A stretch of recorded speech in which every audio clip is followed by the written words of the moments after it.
All right. So thanks, everyone. Again, I'm James Stauch at the Institute for Community Prosperity, and this is the Systems Mapping, Intro to Systems Mapping workshop. So thanks for joining us. There will be time for Q&A in a little bit, but if you have any questions as we go through the presentation, please feel free to put those in the chat, and Ashley will be keeping track of that. I'm speaking to you today from the land of the, by the way, Ashley, can I ask you a question? I'm sharing my screen, but can you see the chat and participant functions? Yes, I can't admit anyone, but I can see who's in. Sorry, when I'm showing my screen, do you just see my slides or do you see what's on my screen? I just see your slides. Great. Okay, perfect. That's great. So I'm speaking to you today from the land of the Tsiktapi, which is the Blackfoot Confederacy, specifically the Treaty 7 portion of the Blackfoot Confederacy, which also includes the lands in what is now called Montana. But the Blackfoot Confederacy includes the Piikani, the Kainai, the Siksika First Nations. Treaty 7 is also home to the Tsuut'ina and the Stoney Nakoda First Nations. Mohkinstsis, the colonial name of which is Calgary, is also home to Métis Region 3. I am grateful to the Indigenous peoples of Turtle Island for preserving their way of knowing and challenging higher education to decolonize learning. And that implies more emphasis on things like whole person, systems focused, ecologically aware, ethically embedded, future accountable, and participatory modes of learning and knowledge production, which are all quite relevant and important as we talk about mapping systems. Just a little bit on the Institute.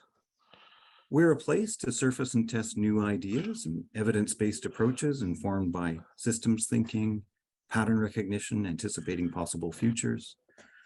We want students to engage in what we call powerful co-curricular learning in the interest of becoming the next generation of social impact practitioners and change makers.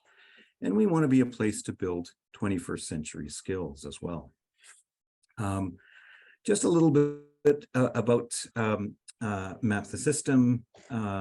I would like to ask each and every one of you, if you're a student, to put into the chat a little bit of a description about, like just a 1-sentence or 2-sentence description of the challenge you are tackling or hoping to tackle this semester. And if you're not a student, perhaps something that's been keeping you up at night, because we just want to get a sense of what are the array of social or environmental issues that you're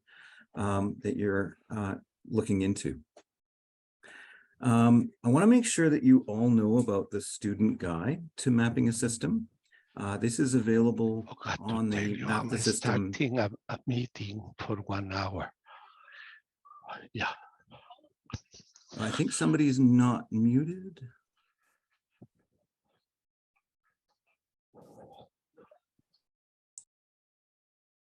Okay. All right, so the Student Guide to Mapping a System is available on the mapthesystem.ca. That's the Canadian website under the Resources tab. It's available for free for anyone to download as a PDF. And we will be going through parts of it today.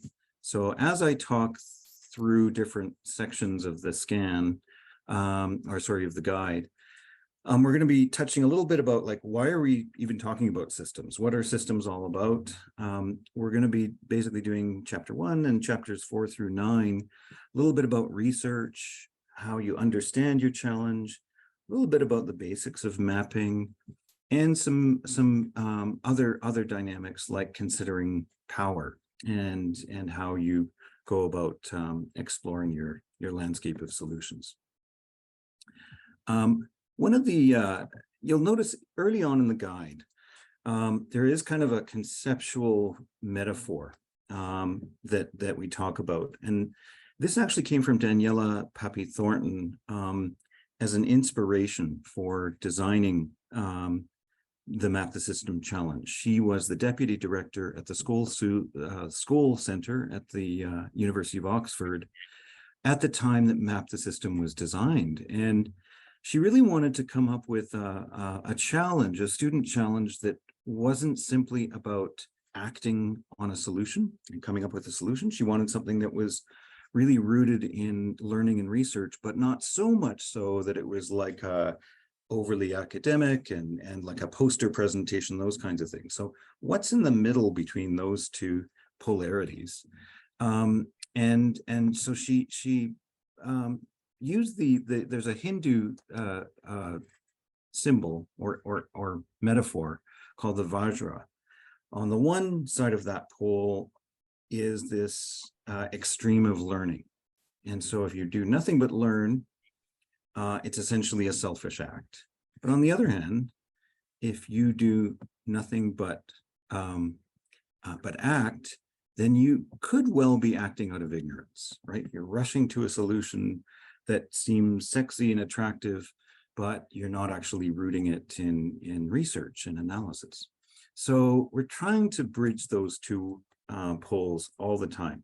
And the other two poles that we're trying to bridge are, on the one hand, thinking deeply about social problems, and on the other hand, this whole approach called systems thinking, which we'll get into a little bit.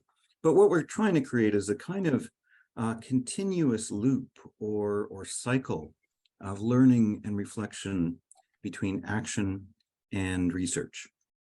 And right in the middle of that is this little methodology called systems mapping that we're talking about today.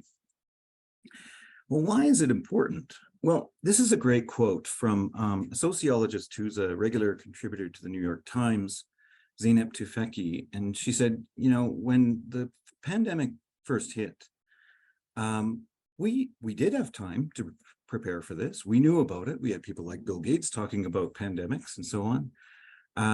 But we squandered this opportunity because we as a culture suffered from asystemic thinking. Now she's talking about the US, but it could easily apply to Canada or really any Western society. Western societies tend to be reductionist. We take things apart and look at their parts. We tend to think that progress happens linearly. So A leads to B, B leads to C, and so on. And that the most important things to look at are what's happening on the surface, not necessarily what's lying beneath. And so because of this asystemic thinking, we've really allowed something like the pandemic to play out in a way that's worse than would otherwise. Now, the two words here that are really important, the two phrases, one is complex systems and the other is dynamics. And that's, so we'll talk about complexity first, and we'll talk about dynamics as we get into systems mapping itself. But just briefly on complexity, I mean, there's a whole field of complexity science. We could get into this and have multi-day workshops just on complexity, but I'm going to be really crude and simplistic and just say that there's basically three types of problems. One is a simple problem. So if you think of baking a cake as a really simple problem, you have recipes that you can follow again and again. And while there's some variation, it's replicable. Similarly, but much more complicated, is things like sending people to the moon or a mission to space, where there's many different disciplines, many different professions, many different technical specs required, but it is replicable. You can do the same thing over and over again if you get every last detail right. What we're talking about, though, is not those two kinds of problems, but really complex problems. So think about how difficult it is to navigate a relationship or to raise a child, right? Parents raise multiple children all the time and they never turn out the same, and yet they raise them more or less the exact same. So what's going on? Well, this is a great tool from the Omidyar network, and it's replicated with permission in the guide, but we also, I would recommend using it. It's an open source tool. It's a great little way to just test whether the issue that you've identified is in fact a complex issue. All right, so as we look at some of the issues that you've shared, psychiatric care as it relates to the effect of capitalist media, cool. Skill development for bread earning in low-income households, decline of backyard gardening and the rise of food insecurity in North America, impact of digital health solutions on health inequities in Ontario's healthcare system, coffee production sustainability in Colombia.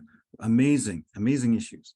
So as you're thinking about that, this is a great tool to go, well, is this something that actually I need to map a system for? Because not all issues, you need to worry about that. So first of all, is the problem well understood, or is it not really well understood? We're not really sure we fully understand the problem, let alone the solutions. Well, if it's on the right side of that, then keep going. What about consensus? Do stakeholders and experts, are they generally on the same page about what to do? Or is there a lot of diversity? If there's diversity, keep going. What about, is the problem relatively self-contained?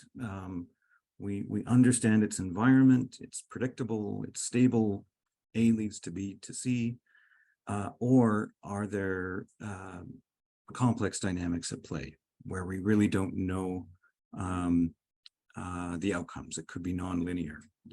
And then ultimately, what about the nature of change and your goal? Is your goal really short-term, or is it actually longer term and at a deeper, broader scale? So if it's all on the right side, you really are dealing with a systems issue. And at some level, this is really common sense, but it's worth sort of going through the mental exercise of making sure that you do have a systems issue. Sometimes students do propose topics that are actually in the other category, that actually might just benefit from a simple campaign approach, for example, a vaccination campaign or protected areas campaign or something like that.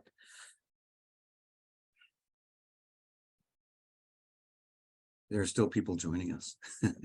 Okay. A proxy for a complex system is sometimes called a wicked problem. So you can use complexity, or you can sometimes refer to them as wicked problems. Again, this is outlined in the guide. Some of the pieces of which, when you look at it, it's another tool to determine, yeah, I actually have a systems issue, or no, I don't. I need to sort of take a step back and look at my issue a bit. I highly recommend this TED Talk. It's about how to make toast, which is actually a simple problem, but it demonstrates that even simple problems have many steps, many players, many different roles. Some of these are contested. So it's a wonderful demonstration of, even when you have a simple challenge, to actually start mapping out that simple challenge is really difficult. And it also demonstrates why you actually should be doing this as a group exercise, ideally, because people will think of things, blind spots and so on, that others can't think of. So on that, this is another metaphor that's often used in systems thinking. It's called the blind man and the elephant. And essentially, it's about the fact that each person who is trying to feel a part of the elephant doesn't feel or sense the same thing, and they interpret it completely differently. So the guy holding on to the tusks, for example, says, well, it must be a sword, a really dull sword. And the person holding onto his ear might be thinking, well, this is maybe an umbrella or some kind of covering. But the point is, none of us see the system. We see our own part based on our own backgrounds, our own baggage, our own history, our own culture. And we're all convinced that we see the most crucial part, but none of us have a kind of God's eye perspective of the system. That's a really important point. And actually, there's an article that came out in the Globe and Mail on Saturday by Dr. Vincent Lamb, and he uses this exact same metaphor. And it's about a 4 or 5 page article to talk about the opioid crisis, basically saying, as a medical doctor, I had one perspective and one perspective only. And there were tons of blind spots. There were things we weren't even thinking about, sometimes that were right in front of us. But we have our own disciplines and backgrounds and professions that prevent us from seeing the bigger picture. It's a wonderful article, and he's appealing for systems thinking in the article. This is another one. So the poor penguin only sees the tip of the iceberg. He doesn't really realize that there's 9/10 of the iceberg that's buried beneath the ice. And of course, when you think of all kinds of issues, so for example, think of the issue that's in the news right now around the TTC in Toronto and other subway systems around North America, random acts of violence, so strangers perpetrating violence against strangers, seemingly completely at random, except for the fact that when you start looking at the pattern, it's not quite random. We know that this is increasing and it's increasing quite rapidly. And so there's something else going on, which makes us kind of go, okay, well, we can mobilize police to deal with the problem in the short term, but a systems lens will make you very curious when you read the news about, well, what else is going on? Why is this happening? Why is this happening in city after city after city? What's going on that's making people do this? And so I'm not going to pretend I have an answer to that particular issue, but it's a great example of, you will not see the news differently when you really embrace systems thinking. Another metaphor, it's a bit of a stranger one, but this idea of babies in the river. So the metaphor goes that, somebody discovers that there's a baby in a basket in the river. And they're like, well, this is strange. We should do something about this. And then another baby eventually comes down the river, and then more babies and more babies. And they become really good at actually collecting these babies, safely removing them from the river. They can automate some of those systems. They can share data. They can do all kinds of things. And then somebody comes along eventually and says, well, wait a minute. Is anybody asking where these babies are coming from? Maybe we should be curious about going upriver and figuring out what's causing these babies to come down the river in the first place. So it's a bit of a ridiculous metaphor, but it does demonstrate that we, on social issue after social issue, or environmental issues, or economic issues, we often just pay attention to the babies at the end stage, not how they're getting into the river in the first place. By the way, there's some great films on this stuff. There's a documentary called Poverty, Inc. That's worth checking out, that looks at the international development space, and it's a great systems analysis of that. There's a few short videos by George Monbiot on YouTube. One's called How Whales Change Rivers, one's called How Wolves Change Ecosystems, or something like that. No, sorry, How Whales Change Climate and How Wolves Change Rivers. Another one that's not fictionalized, but it's dramatized, is the movie, I think it won Best Picture Oscar, called Spotlight. 2018, looking at the issue of systemic child abuse in the Catholic Church, a brilliant examination of an underlying system and how they kept on scratching the surface as journalists to get to this realization that, oh, there's a whole system here. It's not just isolated incidents. So some great quotes around why we use a systems thinking lens. This one by Donella Meadows, who kind of wrote, in a sense, a kind of definitive early book on systems thinking.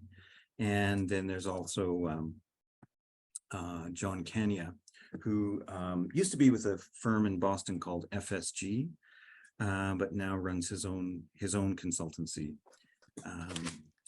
Anything by Meadows or Kania are great. You might be asking, okay, well, we've been talking about systems, but what the heck is a system? Well, a system is basically something that is coherent. It's not just a pile of stuff. So systems have nodes or elements. All systems have interconnections, and all systems have some kind of purpose or function. That means that the whole is greater than the parts. It leads to something. that wouldn't be there if we were just talking about the parts. So the brain is a system, the human body is a system, the biosphere is a system. And complex systems have additional features as well, right? So they have things like feedback loops. They're emergent, so they don't just replicate in scale, they actually create new phenomenon at scale. They're self-organizing, and they tend to be resilient. They tend to bounce back from shocks and disruptions fairly well. So there are reasons that systems change is difficult. It's because systems are actually pretty robust for the most part if they've been around for a while. There's also what students can kind of get tripped up sometimes in thinking about the system that is, like if you imagine a God's eye view of like, what is the healthcare system, or what is the system around accessibility for people with disabilities? Well, everyone will have a different answer to that. Where are the boundaries? What's in, what's out? How is it nested within other systems? And so this is where, and this sounds strange, but you have to do this.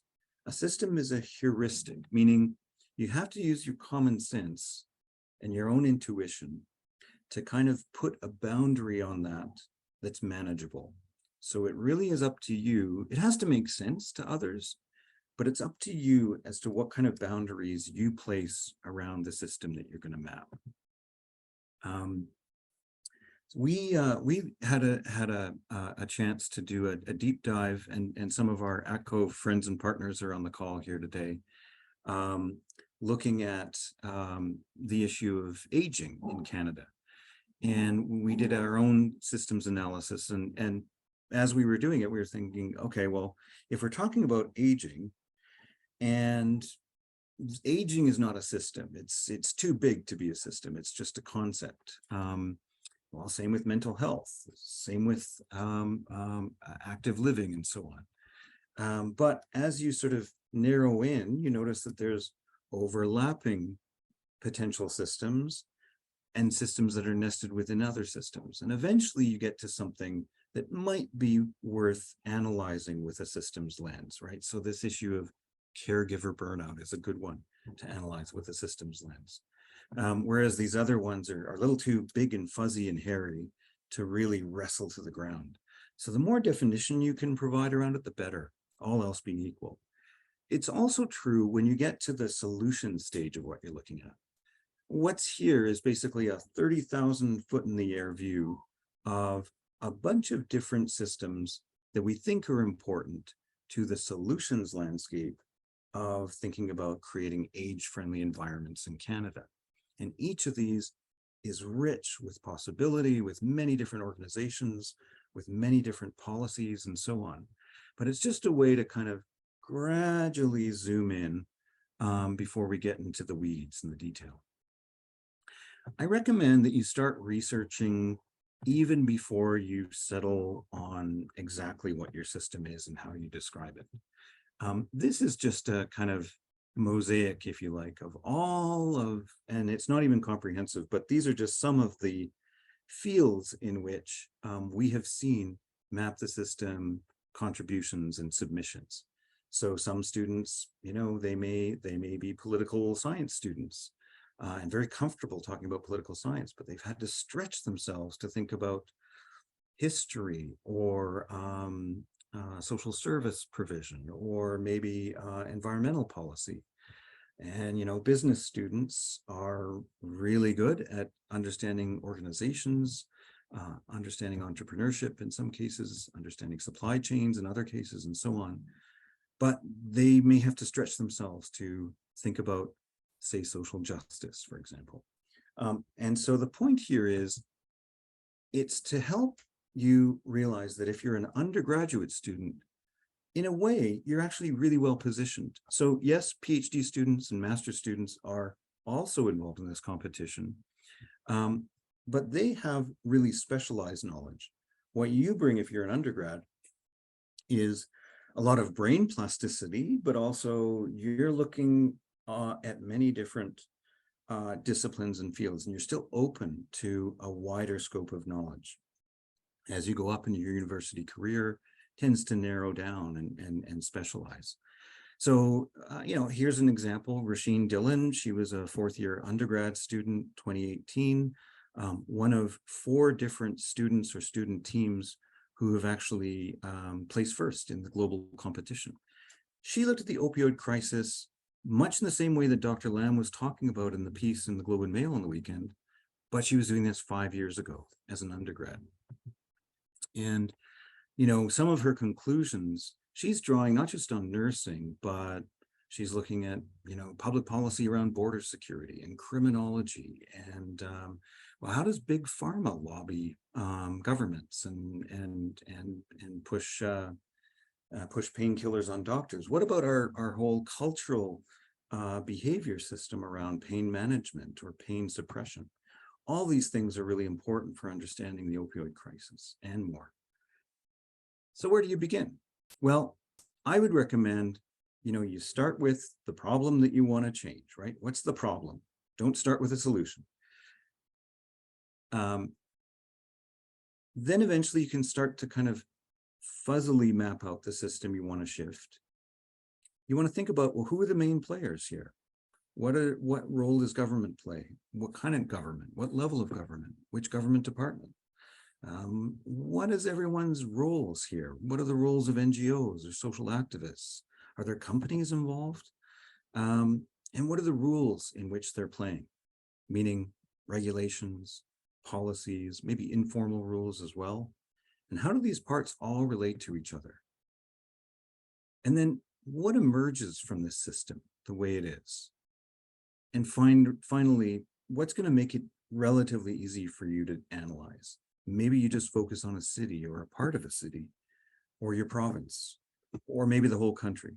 Maybe there's an international issue, but be careful about how you bound it in a way that doesn't have you, working forever. And we had one student that was looking at the rise of modern Mandarin and what it meant to Cantonese.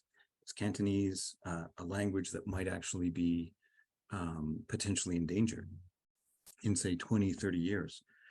And he eventually chose to focus in on China, but could have easily focused in on how the rest of the world, the Chinese diaspora, is dealing with this dynamic. But to focus on both is just too much. These are some general frameworks that you might find helpful. This one is from FSG. And so as you're doing your research, these can be buckets that you put both articles, news stories, bits of information into. So the policies, the practices, the resource flows, power dynamics, relationships, mental models. So that's one framework that some students have found helpful. This is another one. This comes from a Dutch firm, HEVOS, or Dutch nonprofit, working with the UNDP. And this is in the guide, this particular one. And again, it asks you, it challenges you to think about, as you're approaching your system, what's important in terms of transforming whole structures and systems versus, say, personal transformation in behaviors and attitudes and mindsets and so on. The one that we've tended to gravitate to, in part because this was rolled out really in conjunction with Map the System, is the impact gaps canvas. And so when we talk about things like the solutions landscape, the challenge landscape, gaps, levers of change, this all comes from Daniela Pappy-Thornton's model of thinking about social issues. So we'll run with this one a little bit more as we talk about research, but these are just some of the realms in which you want to be looking at research. We, in a perfect world, we'd actually have a whole other, and we will next year, we'll have a whole other workshop on deep diving into systems research, where we go through each and every one of these different bullet points in some detail to say, you should check out this, this, this, and this. Now, a lot of these resources are included in the student guide to mapping a system. So you can go there and look at all these categories for where you should find different pieces of. On the left side, this is where you can learn about the challenge. On the right side, these are some resources to learn about all the solutions that are out there. Leaders like Ashoka Fellows, for example, that are working on your issue or something adjacent to your issue. Or solutions journalism is another great place to look. Lots of think tanks and even foundations come up with work that's really useful for at least pointing the arrow or the compass towards what promising solutions might look like. You'll find that looking at government and industry is a mixed bag, right? Because sometimes they're in the solution space and sometimes they're in the problem space. So, sometimes an environmental issue, there's an industry role that's exacerbating the problem. But on the other hand, there are industry players that are actually setting a new standard of behavior. And so both are important to look at. So when we get into mapping the system, and a really important point is the map is not the reality, right? All maps are abstractions. So this is a Mercator projection of the world. It's right if you are navigating the ocean, you need a Mercator map. It's wrong if you are talking about socioeconomics or politics or anything else, right? Greenland is not bigger than Africa. This is how big Greenland is in relation to Africa, right? This is actually an equal area projection. But this is not right either because it actually distorts what the land looks like. So, we come up with these kind of middle ground compromises, but that's not correct either. And it's important, again, to reinforce this point that, what you're actually looking at, the system that you're mapping is only an image of the world. It's in your head, it's a model. It's not correct in the sense of the God's eye view, right? But you can do things, there are strategies you can do to make it more and more accurate and increase the fidelity of it. Some people get into, that quote, by the way, was from Jay Forrester, who was an early systems mapping advocate way back in the 50s, 60s, 70s. He became the thesis supervisor or dissertation mentor to many people who went on to be important thinkers in systems thinking and systems mapping. Peter Senge in business, Donella Meadows in engineering and the environment, John Stedman, who's more in the computer science and cybernetics realm. Now, John Stedman loves to create these models that are dynamic and that are inputted into supercomputers around large complex systems. We're not asking you to do that. we're asking you to take a step towards that, perhaps. But it's good to think about your system is dynamic, right? So we talked about complexity, and the next thing we're talking about is dynamism. So what do we mean by dynamism? It means that you cannot map a system on one piece of paper on a flat surface. There's actually many dimensions, and probably you will end up doing multiple maps. I would encourage it. Don't rely on one map, because if you do, it's going to be very complex and very hard to read and very intimidating.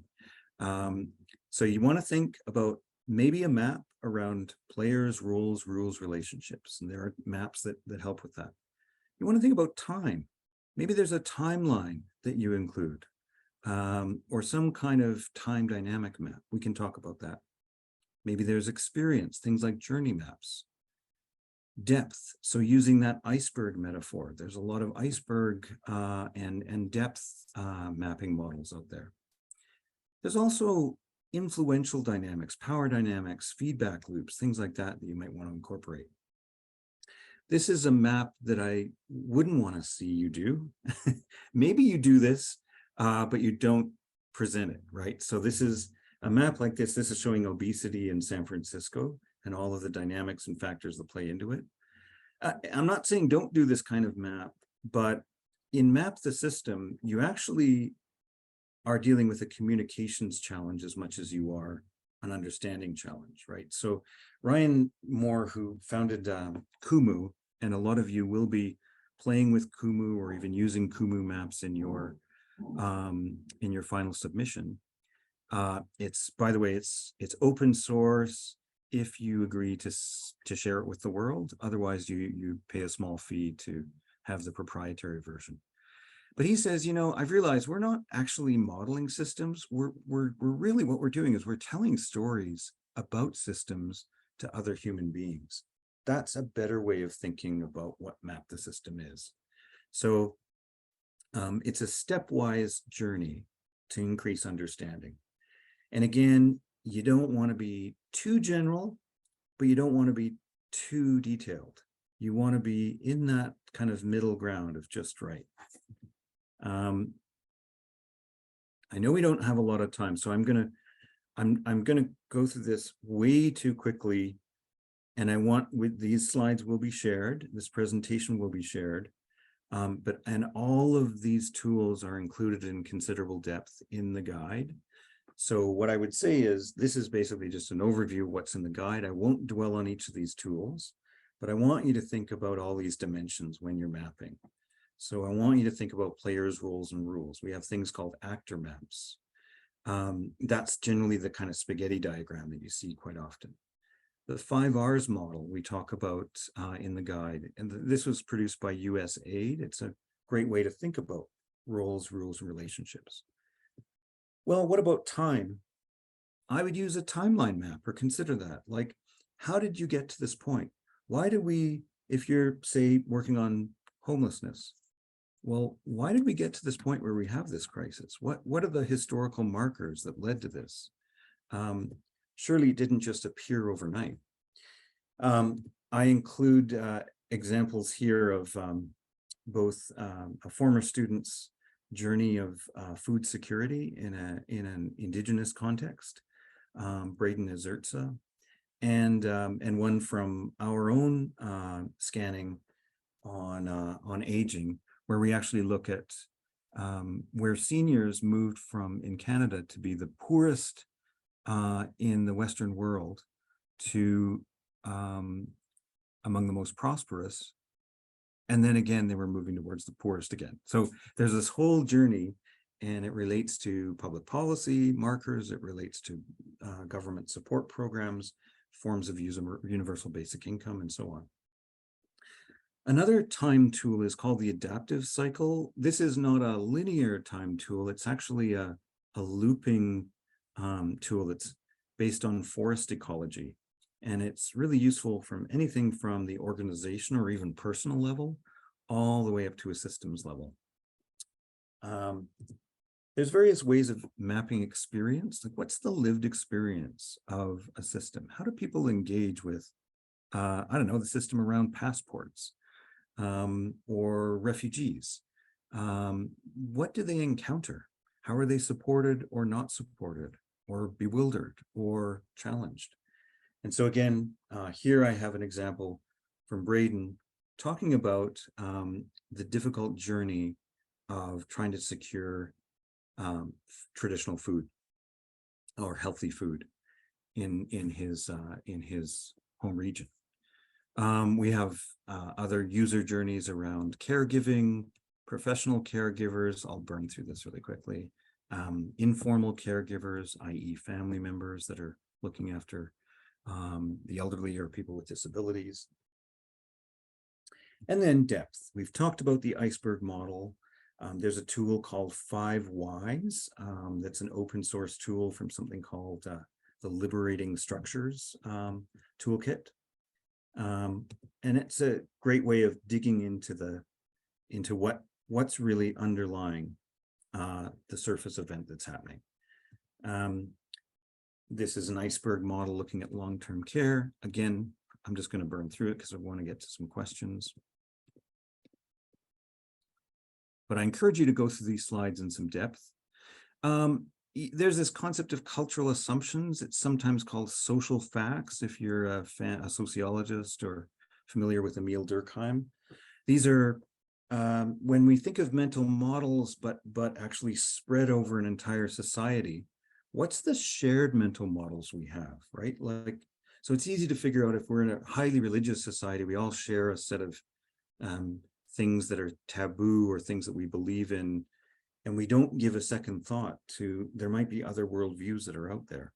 Well, those social facts still exist even in a secular plural society like Canada.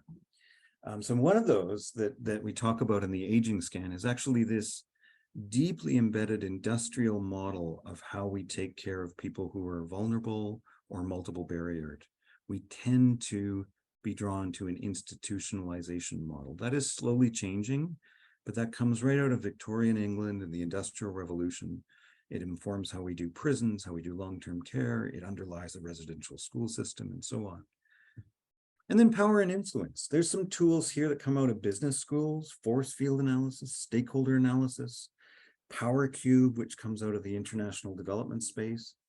But the really powerful one, and you see these more and more in Map the System entries, is thinking about causal dynamics or feedback loops. And so we go into some detail about what feedback loops are. One important point here is don't think of a positive feedback loop as a good thing always, or a negative feedback loop as a bad thing. Negative and positive is simply meant to be enforcing or tempering, reinforcing or tempering.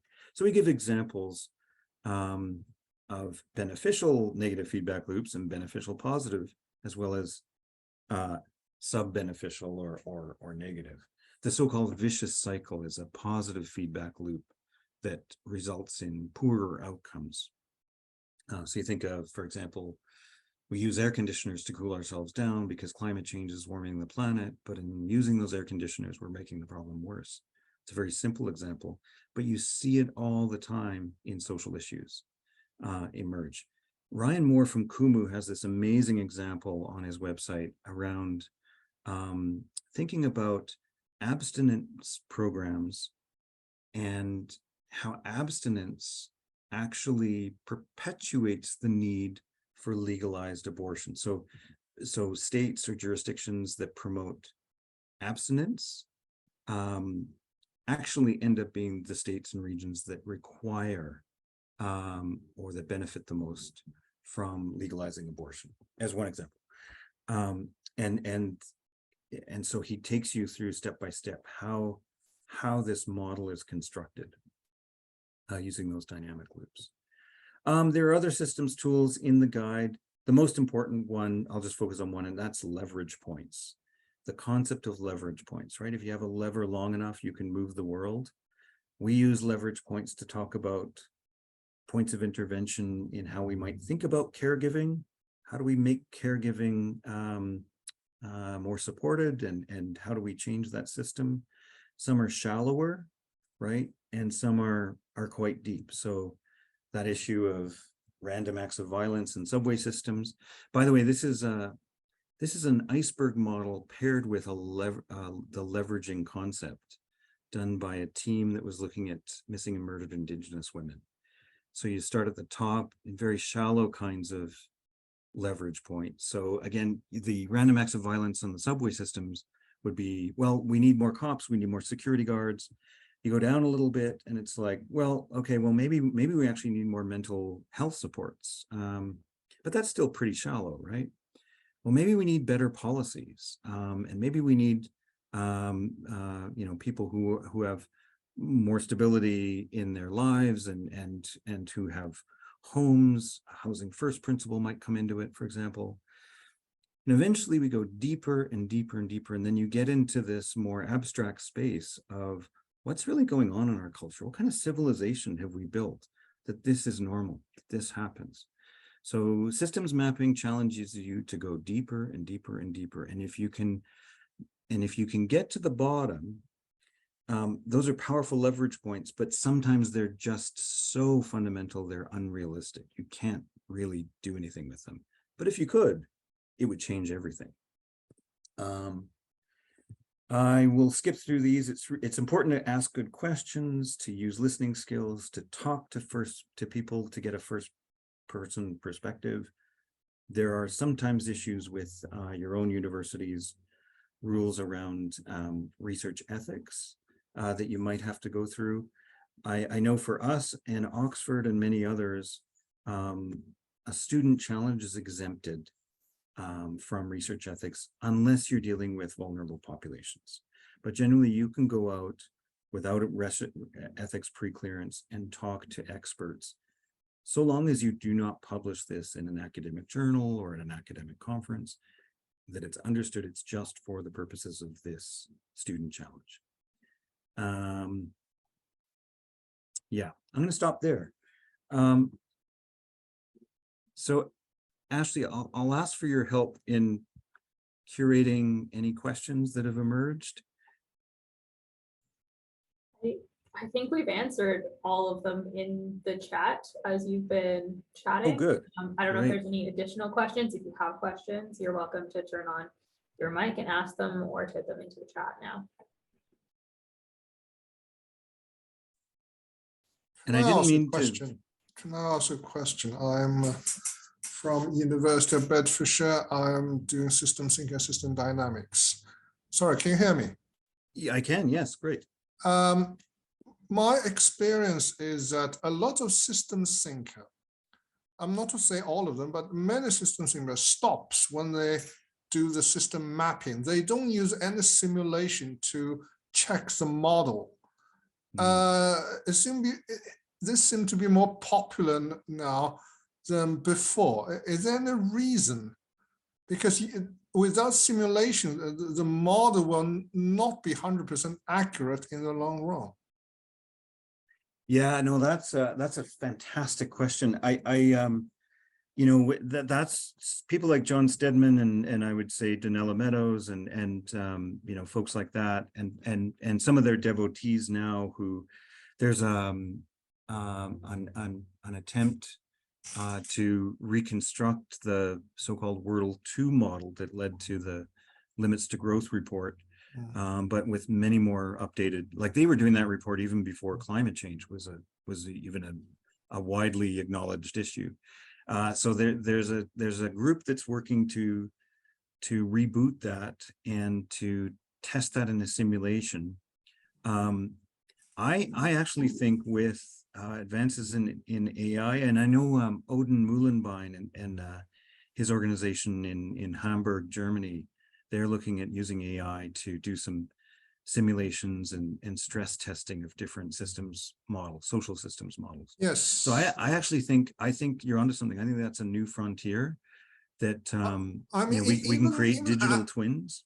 Exactly. Even as far as system dynamics simulation, a lot of people stop before that. They don't even go through the model collaboration or even the unit calibration or even run through the testing.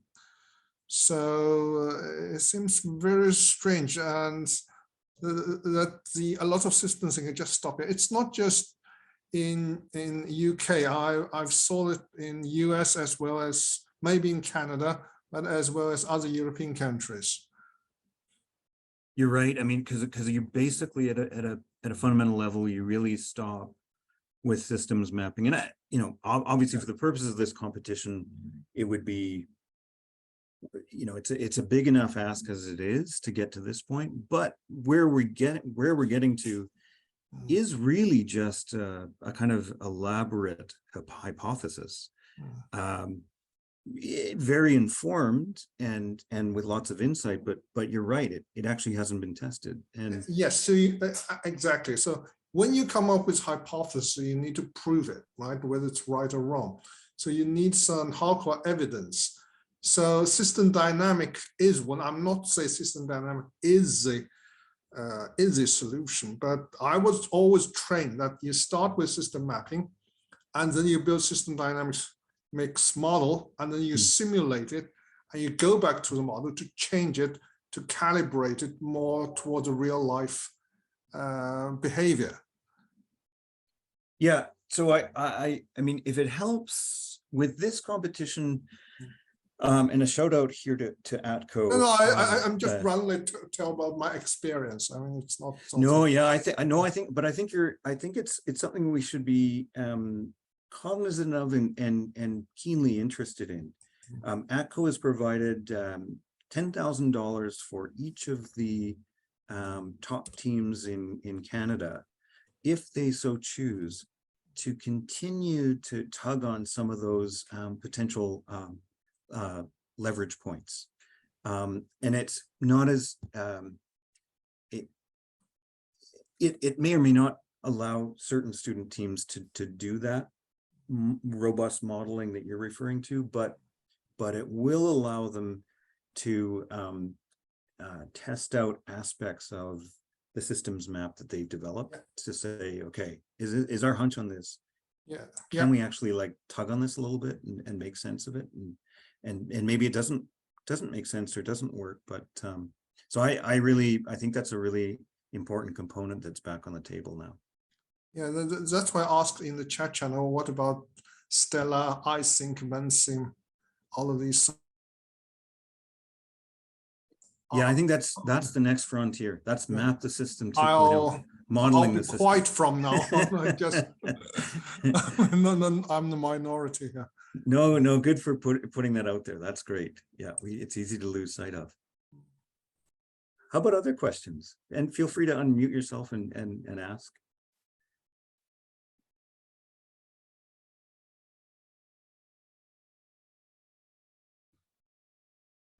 Good day, my name is Jason. I just have one question.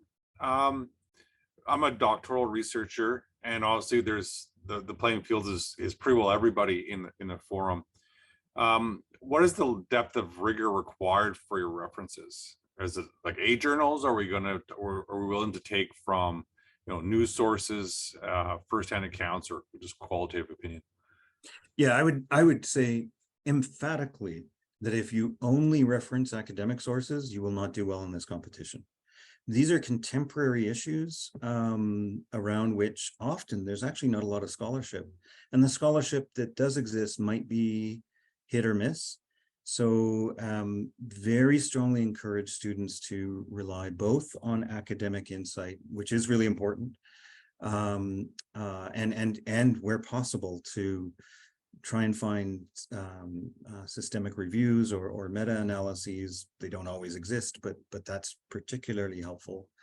But also to complement it with media stories, gray literature, like foundation reports or NGO insights, government reports, and so on. So it absolutely should be a mix.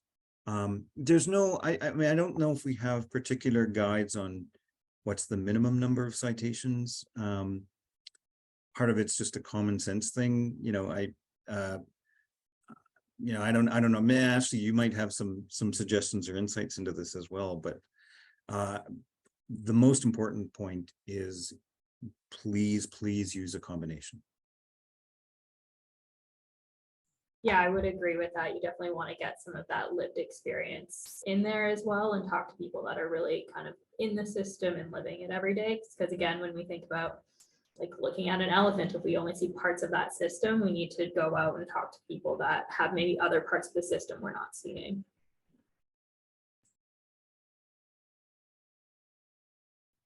Thank you. So the next little bit is there's lived experience, and then there's documented lived experience. How well does the panel look towards the firsthand account that probably is probably more grayer than you'd normally like for academic work? And the reason I say that, I've chosen a topic deliberately outside my field of research, but it's very important to me culturally.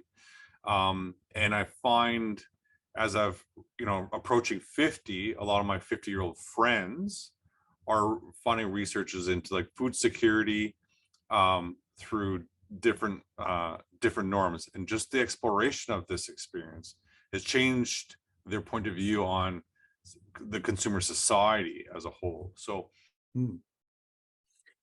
I don't know if this answers your question. Some of it's a bit of a challenging. So how do you, for me? Oh, I was just gonna say, I don't know if this answers your question, but like so we're doing a piece right now, digging into accessibility. And, one of the things that's come up is that, talking to disability activists and people with lived experience who've told their story over and over and over again. One of the points they make is like, we're kind of tired of telling our story. Like, it's out there, right? Like we've done interviews, we've done media, we've done social media, we've written our own reflections. Like, why don't you go there first and talk to us to fill in the blanks if you need to? And that's interesting, right? Because you instantly go, well, okay, well, I need to ask questions of somebody living that experience. But there are shorthands, especially for this competition and the limited time we have available to us, because we have much more of a heterodox information environment where there's much more opportunity for people to put their first person lived experience perspective out there. There are lots of proxies you can access as shorthands. If you either don't have the permission or the time, or you feel that, yeah, no, at this surface level, I'm not yet ready to actually go into that deep dive with my own interview program with individuals. I can rely on proxies. So I don't know if that answers your question, but that's perfectly encouraged and fine to do. I think it does. Thank you very much.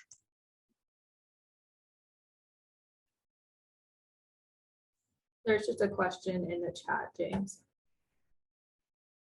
So this is the one, the work we complete as a part of this competition is something we are able to share with our organizations, government leaders, and academia. Yes. So yes, it is. You are free to share it in whatever way you want. If you are seeking first-person perspectives and did not go through the human research ethics boards of your respective institutions, then I would say that is not, according to our rules at our institution, and every institution is different. You cannot publish that in formal academic media, like in an academic peer-reviewed journal or present at an academic conference.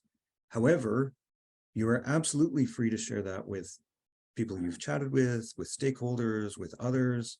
And for the top submissions, we actually publish those on the Map the System Canada website. So they'll be public anyway, but we would encourage you to share it wide and far, absolutely. It would be a tragedy if this was all kind of our own private, self-contained program.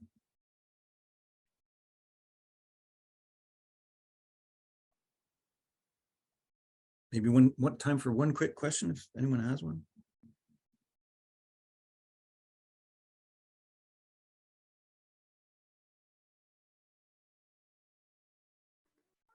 Hello? Can you hear me? Hello, yes. Yes, I'm Miguel from Montreal. And I wanted to know, you talked about like doing the mapping of the timelines. And I found it interesting because I see there's many maps that you can choose. Is there any criteria you would recommend to use for which maps would be the more relevant depending on the issues we have? Yeah, so I would say, for example, there's rules of thumb. I don't know if there's formal criteria. Part of the answer to that is what resonates with you. Which types of mapping are you like instantly like, okay, yeah, okay, I can see how this is going to work for my issue. So, for example, I'll give you like some people prefer to use that adaptive cycle to talk about how this issue evolves in a kind of cyclical way. Others don't use timeline mapping at all. Others say, you cannot understand this issue unless we go back into time, and sometimes way far back. And so, but not everyone is into that, right? So part of it is what floats your boat, like what makes you passionate when you see the tool. You instantly connect to it and go, yeah, okay, I can see how this could actually help illuminate an aspect of the issue that people need to see. My own bias is I love seeing those journey maps those lived perspective maps, they're archetypes, right? Because everyone's journey is different. So it is a bit of a blunt instrument, but you're helping people appreciate what people who are navigating that system actually experience on a day-to-day or week-to-week or month-to-month basis. I think I would encourage you as well. I think everyone should include minimally some kind of actor or relationship map, just to show who's involved in this issue, how do they connect to each other, how do they relate to each other. So I would try and think about, if I was approaching this, try and come up with one map for each of those dimensions, if you can. But the choice of map is more of an intuitive thing, whatever kind of seems to fit your issue intuitively. Thanks. Because I felt like personally for the journey map, I also thought like, I had like the intuition, like I would like this, and usually I'm more like attracted to that type of information. Also, my challenge is about Colombian sustainability in coffee production, and also when I visited the coffee farms a few years ago. So I felt like all of that also fitted with my interest. So it's also good to know that more than the usefulness of it, it's also like what resonates with me, and I get the vision. You can also get really creative with that too. Like your issue might have like a farmer's map, but maybe that's a mini map. But then there's like, somewhere else in the supply chain, and maybe there's a consumer map too, and they intersect at interesting points. So that you can get really creative with that tool too. And like I say, that one team blended the concept of leverage points with the iceberg diagram, and that seemed to work really well. That could be a really powerful way to look at it. Thanks. Thank you.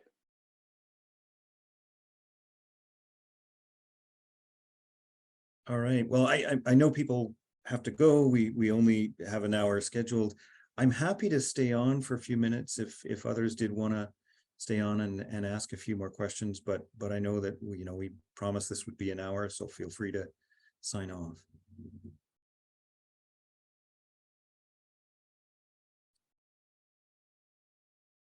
Rosie, you have your hand up.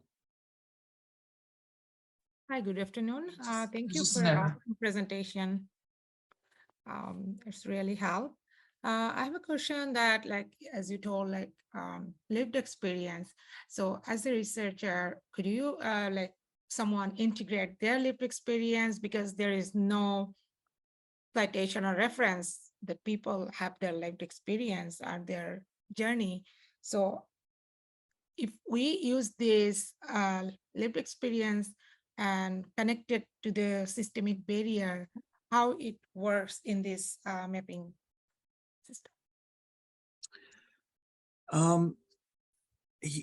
So meaning, like, if you have a very small sample size, are you at liberty of generalizing?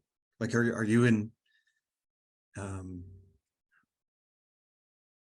on shaky ground if you try and generalize that up? If you talk to, say, 3 people with lived experience, let's say, or even 10 people, is that where you're asking that? How do you reconcile a map that might demonstrate that experience, but also convincingly make the case that this is somehow representative of a much larger group?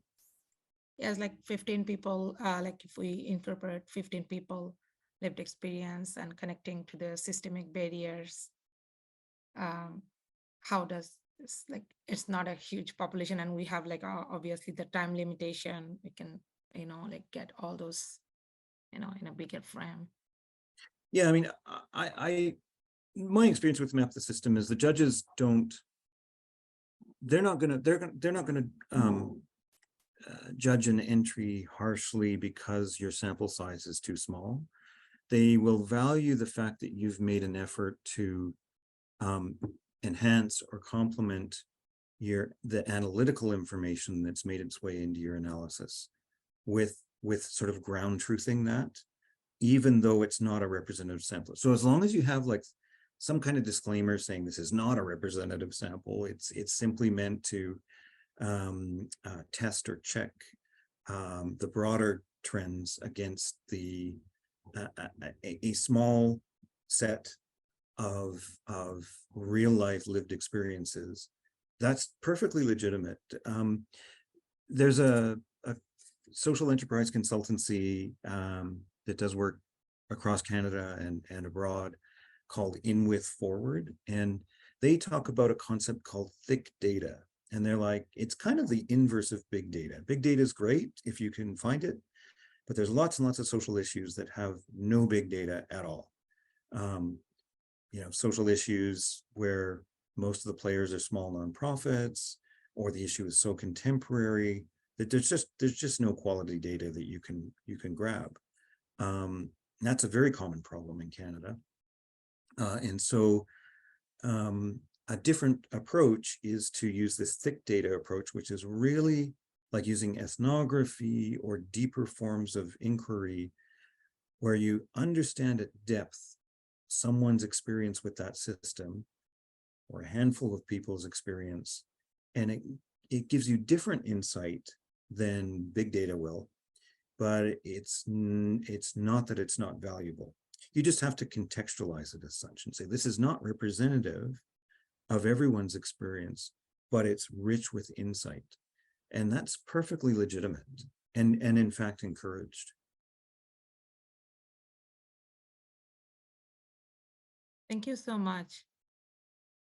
I'll incorporate like information from the nonprofit organization, but I want to incorporate a first-hand experience of people, so that it's not like, it could be like mixed, but like, I'll focus more on like the people who have lived experiences, and then getting through all those issues. I'm focusing mainly on immigrant women, having a lot of education experiences, even language capability, but still they are not in the bigger system or like in a high earning, and rather they are in a precarious employment and all stuff of like, so I'm trying to incorporate, but it's more like there are like more issues, but yeah. And that you may discover that what you're hearing from them is dramatically different than what you're reading about the issue in, say, academic papers or more high-level government documents, for example. Or you may find that, oh no, this is just richer, but it's actually the same general kinds of findings. And either is an interesting insight. So there's no right answer. But I think having that triangulation of different ways of coming at an issue through those different lenses and those different methodologies will get you closer to a realer picture of what's going on.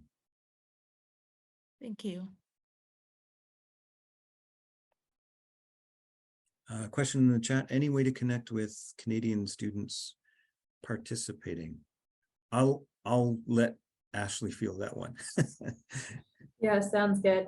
Right now, we don't have anything set up. We just find that students often don't use forms. If there is a great need for it, we will set something up, but so far we've not heard a lot of requests for it. There is at the national final, there is a student, well, there's a number of student only activities, and one of them is a workshop where students get to meet other students and so on, and we're doing it online this year. There's a possibility we may return to in-person next year, but there are formal networking opportunities attached to the national final.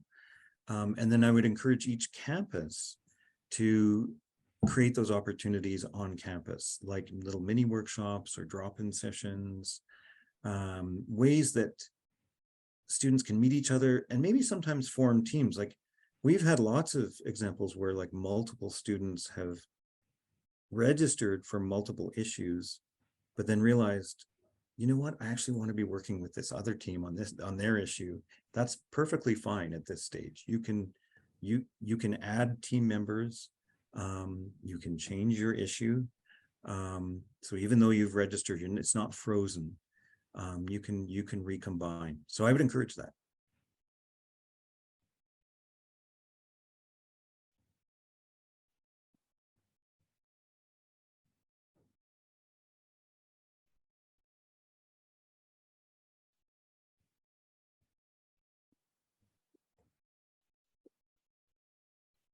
Also, I have a question. Is there any guidance for the student? Like, okay, a student are picking the right subject, doing something, but somehow like, connecting with someone, okay, this might need to some like, clarification or modification, not the editing, like, okay, giving some ideas like, okay, use the system in another way or using the map different elements to make it enrich, kind of things like that. Can you tell me what school you're at and a little bit more about Toronto, yeah, Toronto Metropolitan. And okay. Yeah, I mean, I would connect with your educator supports on campus who have a lot of experience and have been doing this for a number of years. And so they could give you some really great feedback. And I don't want to assume that they have the time to give you detailed feedback, but I tried there first, and they will be able to give you feedback based on all of the other submissions over the past 6 or 7 years, because Toronto Metropolitan has been part of this since day one, and has a really strong central core of support for supporting Map the System. So start there. Also, faculty members that you work with, that you trust. Just in terms of checking the scholarly bona fides of what you're doing. And there are lots of academics, increasing number of academics who are focused on systems thinking too, who may not be subject matter experts. But subject matter experts are really important still too, depending on your issue. So I would take advantage of all of those resources. And something that quite often I notice undergrads don't do, and nobody guides them to it, is librarians. Librarians are actually they get this right away, what we're trying to do, and are incredibly helpful and underutilized resources. So go to your library, talk a little bit about what you're doing. They'll match you with a librarian that has a fairly broad subject matter expertise and can really help unlock sources of data and information that you might not have thought about. So those are the three places I would go to in terms of people. Thank you.